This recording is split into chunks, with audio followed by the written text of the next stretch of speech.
Hello guys, வணக்கம் and welcome back to the film of the YouTube channel. அவதூறு பரப்பத்தில் Oscar award வாங்குறதுக்கு ரொம்பவே திறமை வாய்ந்த ஒரு கூட்டம் வந்தது. முன்னாடி பார்த்தீங்கன்னா ரஜினி ரசிகர்கள், இப்போ அந்த ஒட்டுமொத்த கூட்டமும் டிஎம்கே ஐடி விங்கு அப்புறம் ஜென்சி டிஎம்கே இந்த ரெண்டு டீம்லையுமே சேர்ந்துட்டு 24/7 விஜய் அவர்களுக்கு எகென்ஸ்டாக ஏதாச்சும் பண்ணணுமே, ஏதாச்சும் சொல்லணும் அப்படின்னு சொல்லிட்டு வாயில் எலும்பு துண்டு வாங்கிட்டு குறைக்கிற வேலையாகவே சுற்றிக்கிட்டு இருக்கிறாங்க. இவங்களோட அஜெண்டா என்னன்னு பார்த்தீங்கன்னா, தினசரி விஜய்க்கு எதிராக ஒரு கண்டென்ட்டை பிடிக்கிறவனுக்கு இவ்வளோ அமௌண்ட்டு, அந்த கண்டென்ட்டை ஊதி ஊதி பெருசாக்கிறவனுக்கு ஒரு அமௌண்ட்டு, அந்த கண்டென்ட்டு பொய்யா இருக்கும் பட்சத்தில் அது சம்பந்தமான ஒரு ஃபேக்கான ஆதாரத்தை ரெடி பண்ணி அதை சோஷியல் மீடியாவில் அந்த பொய்யா மக்கள் கிட்ட இது உண்மைதான் அப்படின்னு நம்ப வைக்கிற ஒரு மானங்கிட்ட மாமா வேலை தான் இந்த ஜென்சி டிஎம்கேவும் டிஎம்கே ஐடி விங்கையும் முழு வேலையுமா பார்த்துக்கிட்டு வராங்க. இப்படிப்பட்ட ஒரு சதி வேலைக்கு தான் டிஎம்கே தலைமை பல கோடி கணக்கில் செலவு பண்ணிட்டு இருக்காங்க. எலெக்ஷனுக்கு முன்னாடி தான் 1000 கோடி கணக்கில் செலவு பண்ணாங்க அப்படின்னா, எலெக்ஷனை தோற்றதுக்கு அப்புறமும் இப்படிப்பட்ட ஒரு விஷயம் பண்ணுறாங்க.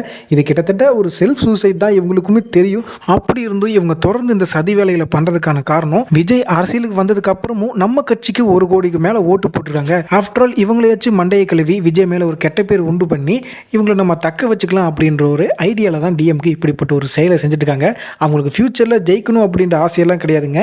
அட்லீஸ்ட் எதிர்கட்சியாவது வரணும் அப்படின்றதுக்காக தான் 60 வருஷமாக இவங்க பதுக்கி வச்ச அத்தனை பணத்தையுமே இப்போ அள்ளி வீசிக்கிட்டு இருக்காங்க.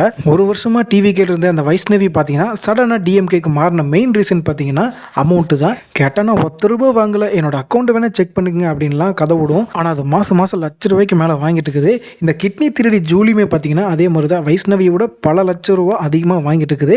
அதே நேரத்தில் அது மேலே இருக்க அந்த கிட்னி திருட்டு கேஸ் இருந்து தப்பிக்கணும் அப்படின்னா ஒன்றா டிஎம்கே நம்பி இருக்கணும், இல்லாட்டி டிவிகே நம்பி இருக்கணும். டிவிகே கொஞ்சம் நேர்மையான கட்சி அப்படின்றனால வேறு வழி இல்லாமல் இந்த டிஎம்கேவை அண்டி பொழைச்சிக்கிட்டு இருக்குது இந்த ஜூலி.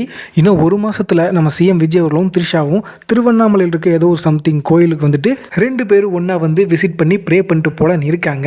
இது ஃப்ரெண்ட்ஷிப்போ இல்லை ரிலேஷன்ஷிப்போ என்னவோ இருந்துட்டு போட்டும் அவங்களோட தனிப்பட்ட வாழ்க்கை. பட் இந்த விஷயத்தை முன்கூட்டியே தெரிஞ்சுக்கிட்டே டிஎம்கே ஐடி விங் பார்த்தீங்கன்னா இந்த சம்பவம் நடக்கிற அன்னைக்கு ஊதி இந்த விஷயத்தை பெருசாக்கி இந்தியா லெவலில் ட்ரெண்ட் பண்ணணும் அப்படின்ற ஒரு நோக்கத்திலையும் கொள்கையிலையும் ரொம்ப ஆர்வத்தோடு காத்துட்டு இருக்காங்களாம்.